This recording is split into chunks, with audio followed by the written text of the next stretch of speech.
जो ये बिहार रचा है इसका न्योता देने के लिए ये किशन लाल जी गए थे, ये बड़गोती बाबा गए थे जिन्होंने जमीन पर कब्जा कर रखा है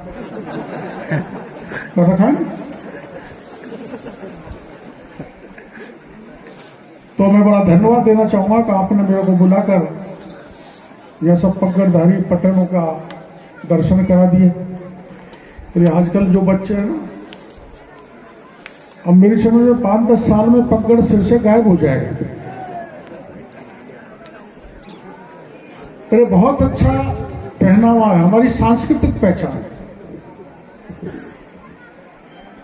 ये किसी न किसी तरह से बनी रहे। अब जैसे गोलमा है, वो एमएलए भी बनी, मंत्री भी बनी, पर मैं उसको मना कर दिया ना, घाघरा लुगड़ा पहन के रखो, साड़ी नहीं। तो अपनी जो मूल पहचान है, जैसे वो बहन बेटी बैठी है, मूल पहचान है, अपनी मूल पहचान खत्म नहीं होनी चाहिए, उसे बनाए। अभी तो मैंने छोड़ दिया, नहीं पहले मैं 2-4 साल में अंगोछा ऐसे तो पेट के सिर पर रखता था, तो अंगोछे का ही भाव बढ़ गया, कीमत बढ़ गई, नाम करोड़ तौलिया रख दिया सेठों ने और खूब बेचा, गोल मलूगड़ी रख दी, खूब बिका। मेरा कहने का मतलब ये हमारी इज्जत है, मान सम्मान है पगड़धारी बाबा, जिन्होंने समाज की संस्कृति को, परंपरा को जिंदा रखा है। और ऐसे लोगों के बीच में आने का मुझे मौका मिला। तो इसमें ये जो हमारे अध्यक्ष हैं गणेश जी, और हमारे आप भी अध्यक्ष हो बेटा, किशन जी नहीं है, कान्हा जी, किशन जी तो पुराने अध्यक्ष है। एक सम्मेलन है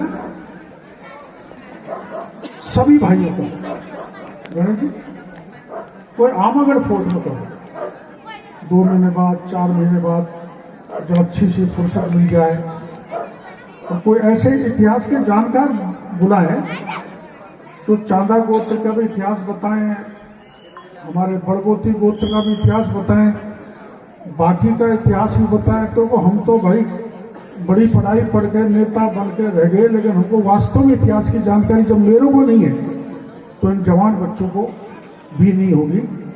इसलिए एक ऐसा कार्यक्रम रखो पुरातन इतिहास का, जिसमें गायक कलाकार भी आए, आप जैसे लोग भी आए, और जो हमारा इतिहास में रुचि रखने वाले बच्चे हैं, जो प्रोफेसर्स हैं, वो आए हैं, पूरे समाज को गौरवशाली इतिहास को बताएं, जिससे हमारी भुजाओं में भी रक्त का प्रवाह है। हमें गर्व हो कि हमारे राजा महाराजा, हमारे पूर्वज जैसे हुए थे। तो मेरी तरफ से एक प्रस्ताव है, आमागढ़ के कैंपस में अंदर किले में एक ऐसा कार्यक्रम रखना चाहिए, भले सब नेताओं को बुलाओ, क्योंकि उसमें दल की कोई राइडर नहीं होना चाहिए, सब नेताओं को बुलाओ, समाज के मुखिया लोगों को बुलाओ, उसमें इतिहास के साथ साथ समाज सुधार की बातें भी करो, जिससे हमारे समाज में कोई बुराई नहीं आए और हमारा समाज मजबूत बना रहे, और हमें जागृत रहें, संगठित रहें। इस उद्देश्य से अपन को इकट्ठा, मेरा प्रस्ताव है, आपके जचे तो ठीक है। और आमागढ़ में या खोगंग में ऊपर जहाँ भी 10-5 हजार लोग आओ, अपने इस इलाके के इकट्ठे हो सके, सभी गोत्र के, मीणा समाज के भाई। जैसे जमुआ रामगढ़ में सीर रागोत का राज रहा था, है ना, और आमेर में सुसावतों का रहा था, यहाँ हमारे चांदा का था और वहां हमारे बड़गोतों का था। तो इस इतिहास का संकलन कहीं कहीं तो होगा गणेश जी। तो छोटा सा फोल्डर बना के उसमें जानकारी शॉर्ट में अपन को दी जाए,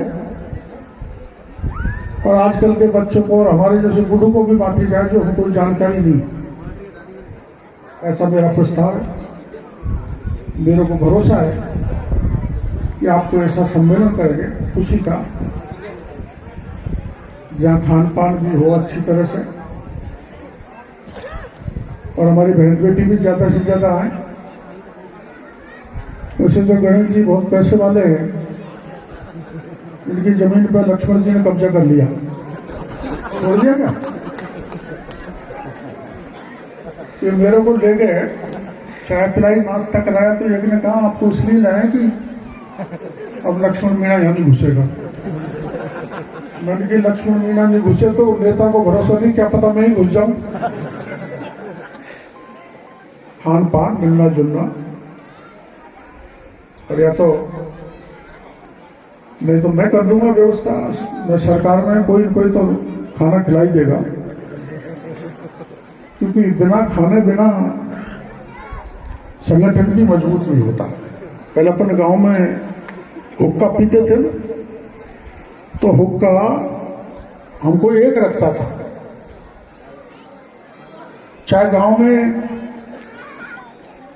कितनी पार्टियां हो, लेकिन जो बीच में आपके तो को कहते हैं, हमारा गाना कहते हैं, उसमें हुक्का घूमता रहता था, सब तरह के मनमुटाव हुक्का खत्म करता था। अब हुक्का भी खत्म हो गया है ही नहीं, दिखता ही नहीं, बहुत कम है। अब ये नहीं पी रहे ना, सब खड़े सिगरेट वाले हैं। सिगरेट पीने वाला खुद ही अपनी सिगरेट पी के फेंक देगा, दूसरे को नहीं देता। हुक्का अपन को एक रखता है, संगठन रखता है, भाईचारा है। आजकल चाय जो है वो एकता का संदेश दे रही है। जिस किसी में भी गांव में चाय की थड़ी है, वहां बैठे बैठे लोग बातें करते हैं, तो वो चाय आ गई। इसलिए आप सब मिलके रहें, भाईचारे से रहें, संगठित रहें, मजबूत बने रहें, और समाज में कोई बुराई नहीं आने दें। समाज के बेटा बेटियों को अच्छी शिक्षा दें, पढ़कर वो होनहार बने, बड़े बने, और आपके उसमें भी कोई ऐसे विकार नहीं आए जिससे अपन आर्थिक दृष्टि से कमजोर हो। और पुनः मेरी सरकार आई है जब से, इस इलाके के लोग मेरे पास जाते नहीं, समझ में नहीं आ रहा क्या कोई नाराजगी है क्या? भाई पटेल, सरकार से नाराजगी हो सकती है, मेरे से तो नहीं है ना। इसलिए कभी भी किसी का कैसा भी काम पड़े, मैं आपके लिए तैयार रहा हूं, रहूंगा। इन्हीं शब्दों के साथ मैं आपका बहुत बहुत धन्यवाद। बहुत बहुत धन्यवाद डॉक्टर साहब। देखो डॉक्टर साहब